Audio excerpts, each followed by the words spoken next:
नमस्कार प्रिय दर्शकों, विष्णु ज्योतिष केंद्र के इस नए कार्यक्रम में आज आपका फिर से स्वागत है।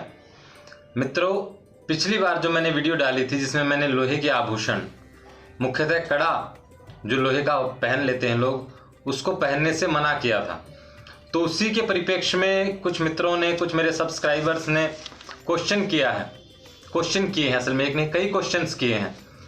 और वो प्रश्न इस प्रकार हैं कि कड़ा ना पहने तो ठीक है, कारण बताइए कि इसके पीछे का कारण क्या है, कि इसके पहनने से परेशानी क्यों आएगी, क्यों नहीं पहनना चाहिए, कारण बताइए। यानी हम क्यों मान लें, सीधी साफ शब्दों में कहें तो मेरे मित्र जानना चाहते हैं कि हम क्यों ये बात आपकी मान लें, इसके पीछे का कारण दीजिए।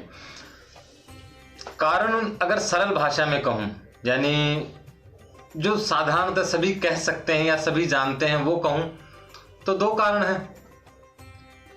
एक कि लोह धातु पर शनि देव का आधिपत्य है, तो कृपया करके उसे ना पहने, नहीं तो शनि का भार आप पर चढ़ जाएगा। साधारण बात जो सभी कह सकते हैं, सभी जानते ही हैं। दूसरी बात कि लोहे में जंग लग सकता है तो आपको सेप्टिक बन सकता है, आपको शारीरिक परेशानी आ सकती है। साधारण बात। पर सिर्फ साधारण बात जानने के लिए ही प्रश्न नहीं उठे हैं। अगर साधारण बात जाननी होती तो सब जानते हैं। और आपने जिस व्यक्ति से किया है प्रश्न, तो वो व्यक्ति भी साधारण नहीं है, ईश्वर की कृपा से। तो आज आपको असली कारण, या यूं कहा जाए कि इसके पीछे का जो विज्ञान है वो आपको बताया जाएगा कि क्यों लोहे का आभूषण, मुख्यतः कड़ा भी कह सकते हैं आप, जो मैंने कहा था अपनी वीडियो में, वो क्यों नहीं धारण करना चाहिए। तो इसके पीछे का मैं पूरा विज्ञान आज आपको समझाने वाला हूं। अब ध्यान से समझिए। लोह जो धातु है वो आप सिर्फ लोहे के रूप में देखते हैं, ऐसा नहीं है। चुंबक जो होती है वो लोह धातु से ही बनती है। यूं समझिए कि उसमें चांदी, अपना ये तांबा और इस प्रकार की कई धातुएं मिलाकर, और उसमें मुख्य जो धातु होती है वो लौह धातु ही होती है। यानी चुंबक जो बनती है उसका जो मुख्य भाग होता है बनाने के पदार्थों में, वो लौह धातु से ही बनती है। और लौह धातु और अन्य धातुओं का मिश्रण तैयार होकर जब जो धातु उत्पन्न होती है, उस धातु के अंदर से एक बिल्कुल व्यवस्थित रूप से, एक जिसको कह सकते हैं पर्टिकुलर अमाउंट में, यानी एक बिल्कुल जिसको कहते हैं एक बिल्कुल सही मात्रा में विद्युत का प्रवाह देने के बाद वो धातु जो है, जो मिश्र धातु बनी है, वो चुंबक के रूप में तैयार होती है। ऐसा नहीं है कि चुंबक भट्टी से निकलते ही वो चुंबक होती, नहीं। वो सिर्फ साधारण धातु होती है जब वो भट्टी से निकलती है, और वो लौह धातु उसमें मुख्य होती है उस मिश्र धातु के अंदर। और वो धातु जब एक विद्युत धारा के बीच में रहती है कुछ समय के लिए, एक बिल्कुल लिमिटेड समय के लिए, जब वो विद्युत धारा उसमें प्रभावित की जाती है, प्रवाह से उसके अंदर वो गुण आता है जिसको हम चुंबक का गुण कहते हैं। और जो वो सभी चुंबकों के साथ यही जो व्यवहार होने के बाद, इसी व्यवस्था से निकलने के बाद ही वो चुंबक बनती हैं। तो मित्रों, जब आप लौह धातु से बना कड़ा या कोई भी आभूषण धारण करते हैं, तो अब ध्यान से समझिए। आपने वो धारण कर लिया, अब वो आपके शरीर पर रहेगा। और मुझे नहीं लगता कि इसमें कोई किसी भी व्यक्ति को शंका होगी कि हमारे शरीर में भी एक विद्युत का प्रवाह चलता है, जिसको हम साधारण भाषा में स्टैटिक इलेक्ट्रिसिटी कह देते हैं। और अगर हिंदी भाषा में कहूं तो घर्षण से उत्पन्न विद्युत भी आप कह सकते हैं इसको। तो हमारे शरीर पर जब वो रहता है और हमारे शरीर के साथ जब उसका घर्षण होता है, तो उसको वो विद्युत मिल जाती है। और मित्रों, आपको मैं बता दूं, स्टैटिक इलेक्ट्रिसिटी को कम नहीं समझना चाहिए। स्टैटिक इलेक्ट्रिसिटी अपने अंदर, अपने आप में एक बहुत बड़ी ताकत है। आपको जानकर हैरानी होगी कि पेट्रोल पंप जो होते हैं उन पर आग लगने का मुख्य कारण स्टैटिक इलेक्ट्रिसिटी को ही पाया गया है। काफी बड़े बड़े हादसे हो जाते हैं स्टैटिक इलेक्ट्रिसिटी से। आप इसको छोटा विद्युत का प्रभाव ना मानिएगा। जब ये अपना प्रभाव दिखाता है तो बहुत बड़े हादसे करवा देता है। तो इसको आप छोटी चीज ना मानिएगा कि छोटी सी विद्युत है। आपने कई बार अक्सर सर्दियों में इसका हमें प्रत्यक्ष रूप भी देखने को मिल जाता है, जब हम अपना ऊनी कपड़ों के संपर्क में आते हैं और घर्षण होता है तो हमें कई बार इसका अनुभव आमतौर पर हो जाता है। सभी लोगों को अनुभव है। उसी जो विद्युत का प्रवाह है, कई लोगों को तो इतनी विद्युत उत्पन्न हो जाती है शरीर में कि वो किसी लोहे की चीज को छूते हैं, किसी ऐसी चीज को छूते हैं जो विद्युत प्रवाहित कर, जिसके अंदर विद्युत प्रवाह हो सके, तो उन्हें हल्का सा करंट भी लगता है, हल्का सा झटका भी लगता है। तो सोचिए, अब वो विद्युत आपके शरीर पे धारण किए हुए लोहे में से हर रोज पार होगी, 24 घंटे पार होगी, तो वो लोह धातु जो आपने धारण किया है वो धीरे धीरे एक चुंबक के रूप में तैयार हो जाएगी और वो आपके खून के अंदर मौजूद लोहे को अपनी ओर आकर्षित करना शुरू करेगी। अब मेरे ख्याल से सभी मित्रों को ये बात समझ में आ गई होगी कि अगर आपके खून में मौजूद लोहा, आपके शरीर में मौजूद लोहा जब चुंबक के प्रभाव से एक जगह इकट्ठा हो जाएगा तो उसका प्रभाव क्या आ सकता है। मुझे नहीं लगता कि इसके बारे में और आगे कहने की आवश्यकता होगी कि वो आप पर बहुत नकारात्मक प्रभाव दे सकता है, आपके शरीर पर वो चुंबकीय प्रभाव। आप लोगों ने सुना ही होगा कि एक्सरे मशीन या अन्य एमआरआई मशीन्स के पास ज़्यादा व्यक्ति को नहीं रहना चाहिए। क्यों नहीं रहना चाहिए? क्योंकि उनमें भी बहुत विशाल चुंबक होती है जो आपके शरीर को नुकसान पहुंचा सकती है, रेडिएशंस होती हैं जो आपके शरीर को नुकसान पहुंचा सकती हैं। तो उसी प्रकार का चुंबकीय गुण आपके शरीर पर धारण किया हुआ लोहा उत्पन्न कर लेगा कुछ समय के बाद। तो इसलिए लौह धातु का उपयोग आपको नहीं करना चाहिए। मेरे ख्याल से मेरे सभी मित्र मेरे इस जवाब से संतुष्ट हो गए होंगे।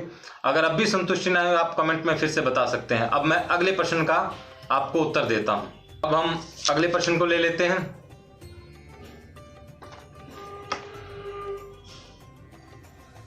ठीक है मित्रों, अब हम अगले प्रश्न को ले लेते हैं। घोड़े की नाल का छल्ला या घोड़े की नाल का उपयोग लोग करते हैं, तो वो भी तो लोहा है। सही बात है कि वो भी तो लोहा है, अवश्य ही लोहा है। तो मित्रों मैं आपको थोड़ा इसके पीछे का एक विज्ञान बताऊंगा और इसमें हमारे ऋषियों का जो जिसको हम कह सकते हैं धातु विज्ञान के विषय में उनको कितनी जानकारी थी, इसका भी हमें जानने को अवसर मिलेगा।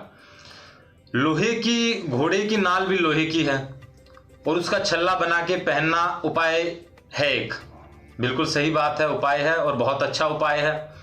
पर मित्रों ध्यान से समझिए, इसको मैं आपको पूरा इसका विज्ञान आपको समझाता हूं कि घोड़े की नाल में ऐसा क्या है। और घोड़े की नाल नहीं, जो भी शनि के प्रकोप से बचने के लिए छल्ला बनाया जाता है वो घोड़े की नाल और नाव की कील, इन दो धातुओं को लेकर ही बनाया जा सकता है। मतलब अलग अलग एक साथ लेकर नहीं बनाना होता, मतलब या तो घोड़े की नाल मिल जाए या फिर नाव की कील मिल जाए।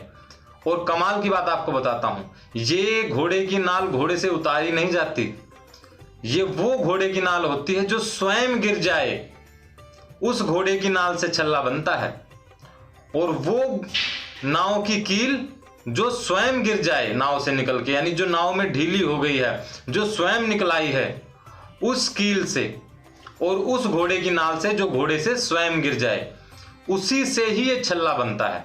और आपको एक और बात बता दूं मैं कि वो जो धातु है, वो जो नाल है या वो जो कील है, उसको भी लेकर आप भट्टी में नहीं डाल सकते। अगर आप भट्टी में डालकर और तब उससे वो छल्ला बनाते हैं तो वो किसी उपयोग का नहीं है।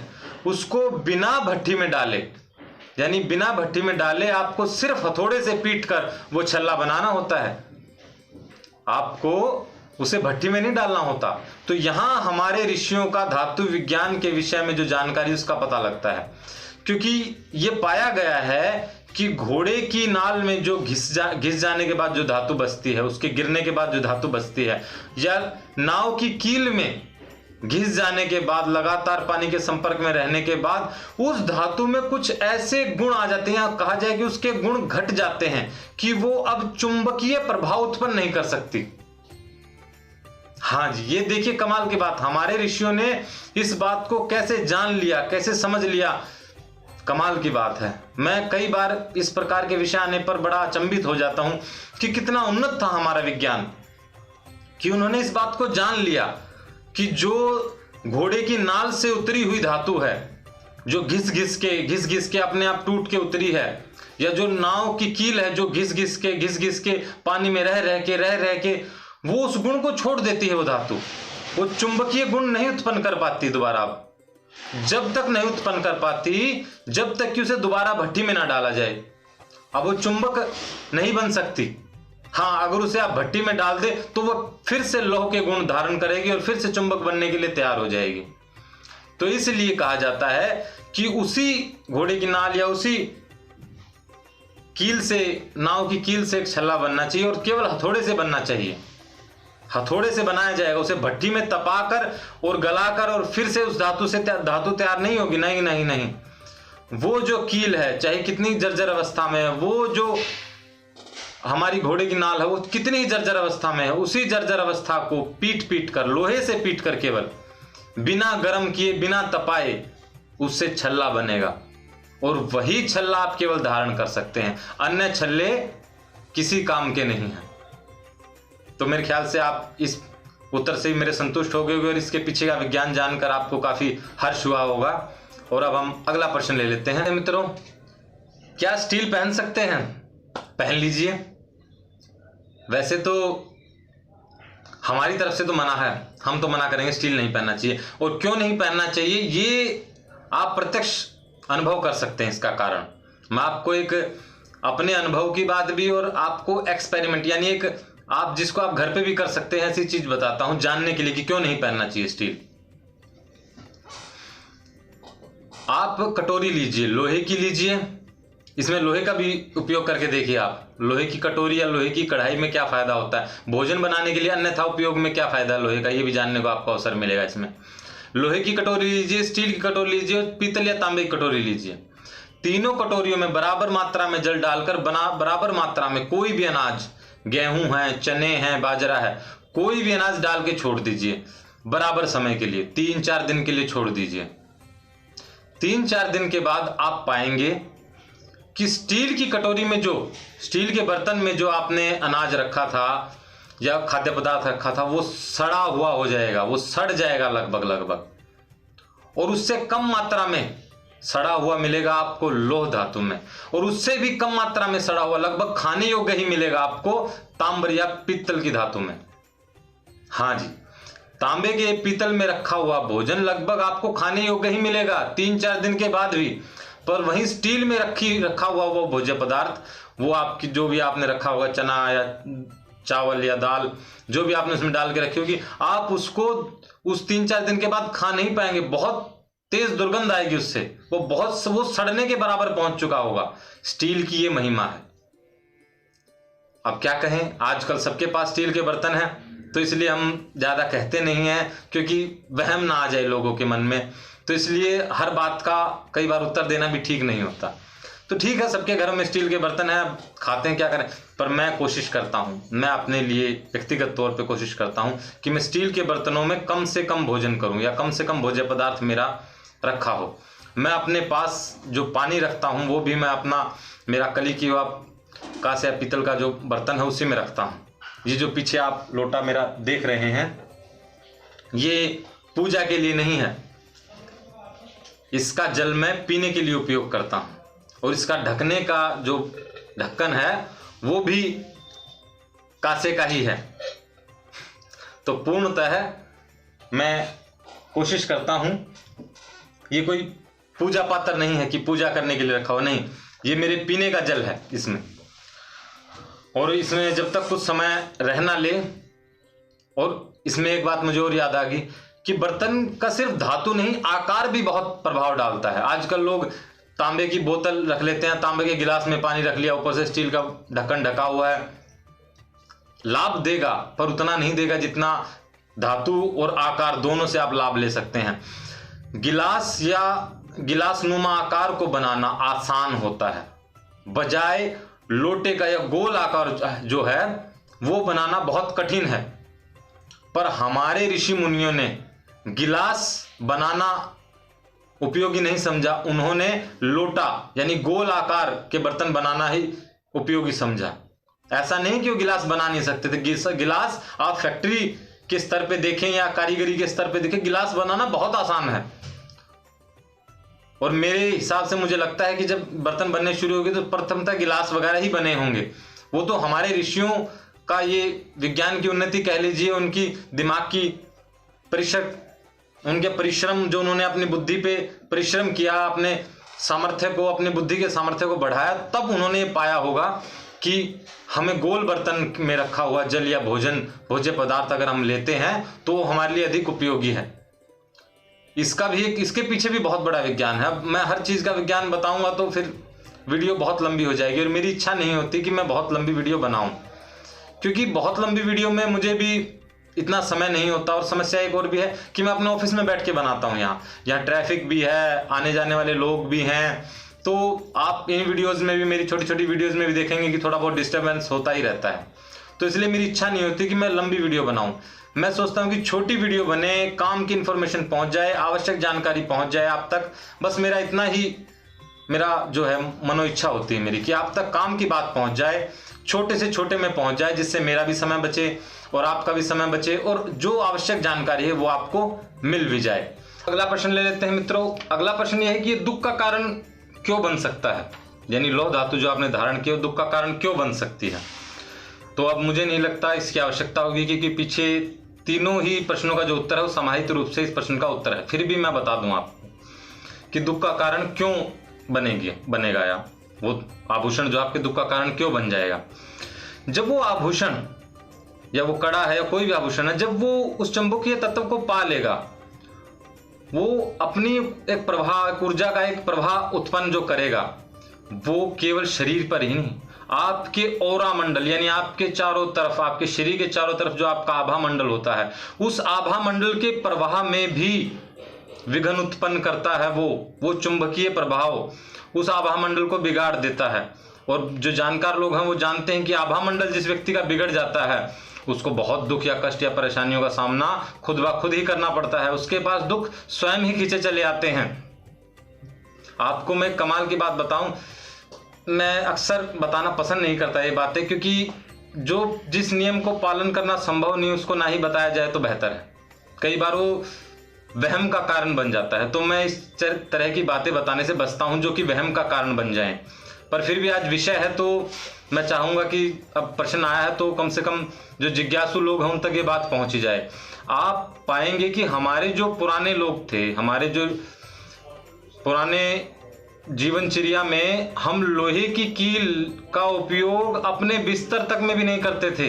यानी जो हमारी पुरानी खाट, यानी हमारा जो पुराना बिस्तर था, उसमें कहें वो बिना कील के ही बनता था। और आज भी कोई बहुत ज्यादा पुरानी बात नहीं है कि आज खाट जो है लुप्त हो गई हैं, आज भी मौजूद हैं। आप अपने घर में जाकर देख लीजिएगा कि आपके घर में जो खाट है उसमें कील का उपयोग नहीं किया बनाने वाले ने, वो पूर्णतः ही बिना कील के बनी है। उसमें कहीं लौह धातु का उपयोग, लौह धातु का किसी भी धातु का उपयोग नहीं है उसमें। कमाल की बात देखिए आप। बहुत से लोगों को आज शायद ये जानकर वो थोड़े से हैरान भी हो कि हमने ध्यान ही नहीं किया कि हर रोज जिस खाट पर हम उपयोग कर रहे थे, जिस पर बैठ रहे थे, कि उसमें कोई धातु ही नहीं लगी। हाँ, तो हमारी परंपरा के अनुसार तो जिस बैठने की जो पीढ़ी है या कुर्सी है उसमें भी लौह धातु का उपयोग नहीं होना चाहिए। जो सोने का बिस्तर है उसमें भी लौह धातु का उपयोग नहीं होना चाहिए। परंपरा तो ये कहती है, पर आज का आधुनिक जीवन इस प्रकार का है कि ये संभव नहीं रहा है। संभव तो है पर लोग नहीं कोशिश करते कि हम लौह धातु से इस प्रकार का बचाव करें, और ज्ञान भी नहीं है। बात दोनों तरफ है कि ज्ञान भी नहीं है कि इस तरह का बचाव की हमें आवश्यकता। उन्हें लगता ही नहीं कि कोई बात नहीं, सब सो रहे हैं, सबके बिस्तरों में कीलें लगी हुई हैं तो सब आनंद से सोते हैं, कोई दिक्कत नहीं। हम भी अब ये बात कहने से बचते हैं क्योंकि सबके पास वही बिस्तर है जिसमें लौह धातु का भरपूर उपयोग किया गया है। पर परंपरा अनुसार उस आसन का उपयोग नहीं होता, उस सैया का उपयोग नहीं होता जिसमें लौह धातु की एक कील बिगड़ी हो। पुराने जो लोग हैं वो जानते हैं कि जिस घर की खाट के अंदर कील गाड़ दी जाती थी, वो कहते थे ये घर दरिद्र है। कारण इस नहीं कि वो कील के कारण दरिद्र है, कारण ये है कि वो दरिद्रता को बुला लेगा। उन्होंने अपनी सैया के अंदर लौह धातु का उपयोग कर लिया है। पुराने लोग तो इस चीज से भी परहेज किया करते थे, पर जो जानते नहीं हैं, पुराने समय में भी ऐसे लोग थे जो नहीं जानते थे, वो कील ठोक देते थे गलती से। पर जो समझदार लोग थे वो कहते थे नहीं, सैया जो सोने के लिए उपयोग होने वाली खाट है, जिसको सैया कहते हैं हम, सोने की सैया पर कभी भी लौह धातु का किसी भी प्रकार से उपयोग नहीं करना चाहिए। पर आज ये संभव नहीं है, तो कृपा करके इसको अपने वहम का विषय मत बनाइएगा, इसे ज्ञान का विषय बनाइएगा। और हो सके अगर संभव हो तो खाट का उपयोग कीजिए जिसमें कोई धातु उपयोग करी ही नहीं गई है। केवल और केवल लकड़ी से खाट बनती है, पूर्णतः लकड़ी से बनती है। और उसमें जो बाण होते हैं वो या तो सूत के होते थे या हमारे अन्य बाणों का, आजकल तो प्लास्टिक भी हो देता, पर पहले प्लास्टिक का उपयोग नहीं होता था। तो मुझे लगता है कि आपकी आज की जानकारी आपको काफ़ी अच्छी लगी होगी, पसंद आई होगी। आज इसी जानकारी के साथ आज का कार्यक्रम यहीं समाप्त करते हैं। आगे फिर से किसी नई जानकारी के साथ नए कार्यक्रम में आपसे मुलाकात होगी। तब तक के लिए नमस्कार, धन्यवाद।